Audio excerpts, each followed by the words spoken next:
Почитувани колеги, благодарам за присуството на денешната пресконференција на ВМРО ДПМН. Тоа што Дамјановски се фали дека изградил дури една спортска сала и дека ќе почне да гради базен и дека тоа ја раздвижило економијата е најдобра потврда дека тоа што ВМРО ДПМН гради 145 училишни сали, 35 спортски сали, 50 фудбалски игралишта, 100 повеќе наменски игралишта и тоа како се помага во раздвижувањето на економијата. Нешто што СДСМ претходно упорно го напаѓаше. За разлика од Дамјановски, кој се фали со една сала и базен кој што ќе се гради, ВМРО ДПМН освен во спортот вложуваше во здравството преку реконструкција на болниците во износ од 100 милиони евра и набавка на современа медицинска опрема исто така во износ од 100 милиони евра. Намалување на цените на лековите, во образованието преку реконструкција на 126 основни училишта, 65 средни и реализација за проект за изградба на 24 нови училишта, обезбедување на бесплатни учебници, намалување на партиципацијата за студирање, така натаму, во земјоделието, каде во време на ВМРО ДПМН се доделени досега близу 500 милиони евра субвенции за земјоделците, се намалени даноците, се зголемија повеќе наврети платите и пензиите, така натаму и така натаму. Освен базенот во најава, изградената една спортска сала, се друго што требаше да направи изгради, се она што го вети Дамјановски, пред граѓаните воопшто не го направи.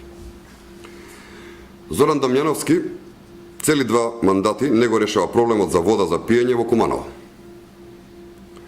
Граѓаните на Куманово во 21. век страдаат за вода како да се во 19. век. Зоран Дамјановски не го реши проблемот со атмосферската канализација.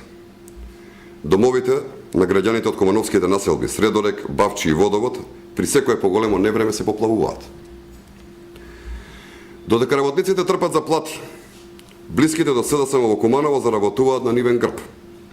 Општинските предпријатија имаат милионски долгови, Куманово паркинг е најголемиот загубар, а на вработените во администрацијата им каснат, им доцнат платите. Како е можно Куманово паркинг да е сместено во простории под кирија, а деловните простории, кои што се во собственост на ова предпријатие, да се делат на членови на семејствата на претседателката на Социјалдемократскиот сојуз од Куманово, Снежана Захариева и координаторката Марина Манојловска. На ова треба да одговори и Социјалдемократскиот сојуз и господинот Дамјановски. Зоран Дамјановски од општинската администрација направи класична партиска испостава на СДСМ.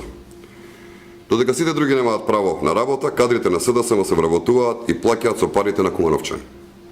Па така кумашинот на Зоран Дамјановски, директор на општинското предпријатие, синот на поранешниот градоначелник на Куманово е вработен во општината, директорот на ЈП Куманово паркинг си го вработил сопствениот син во општината, а децата на соједниците на СДСМ се вработуваат во останатите општински предпријатија.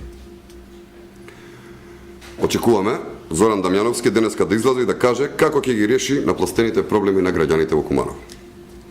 Тој е градоначелник 2 мандати и ништо добро не направи за Куманово. Веќе никој не му верува и нема никакво оправдување.